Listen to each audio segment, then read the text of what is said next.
In this video, I'm going to show you how you can update your Audiolab app. By updating Audiolab app, you'll be able to get the latest features that comes with this app. You'll also be able to fix any error or any issues that might be associated with your app. If you find this video helpful, I'll kindly request that you support me by liking the video and also by subscribing to this channel.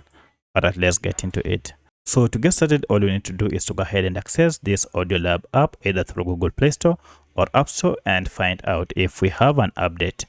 So to do that, I'll go back and look for Google Play Store because I'm on Android, and then search for the app here and tap on search here, and you can see we have an update. So go ahead and tap on update, and this will go ahead and begin to download the latest version of Audiolab audio editor recorder and then install it on your smartphone. Once the app has been installed, now you'll have the latest version of Audiolab app. You can now proceed and tap on open to start using it.